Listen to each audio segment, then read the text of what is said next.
Before we jump into InDesign and look at the interface and all of its components, I want to quickly point out some unique characteristics associated with the Mac. Now, if you do use InDesign on a Windows machine, throughout this course, the interface will pretty much look identical. So you really don't have to worry about me using a Mac and you using a Windows machine. InDesign itself will look the same. Now, when you launch InDesign CC for the first time, this is what you see. It just looks like a collection of panels and tools. What we want to do is we want to open up a document so we can truly understand what's happening here on the Mac side by default. So what we're seeing in the background is the desktop. So if you click, InDesign will hide. Then what I want you to do is open up the exercise files that you downloaded from our site.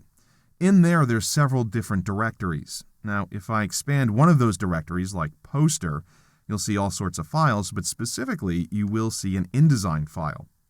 Now, the naming conventions may seem a little bit much for training class, but I just want to point out that I downloaded these from our friends at stocklayouts.com.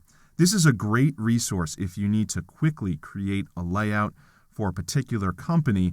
They have several different industries represented here in several different types of layouts, from trifolds to postcards, so on and so forth.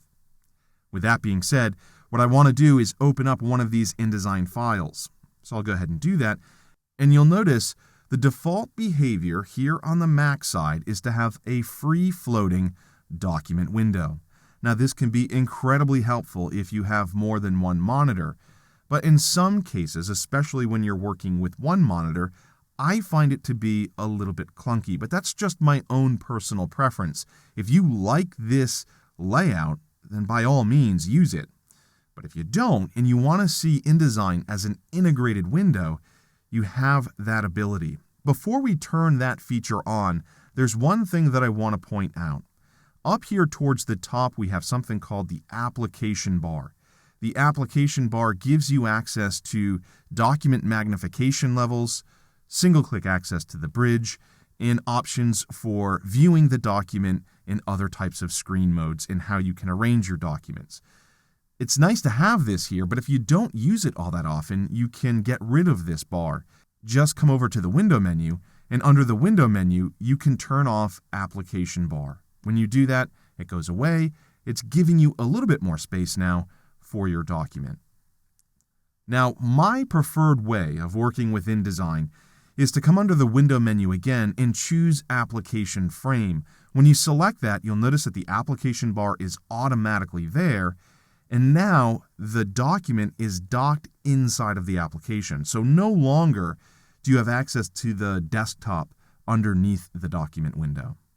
Now, if you look at the interface here on the Mac, it's identical to the interface on the Windows side.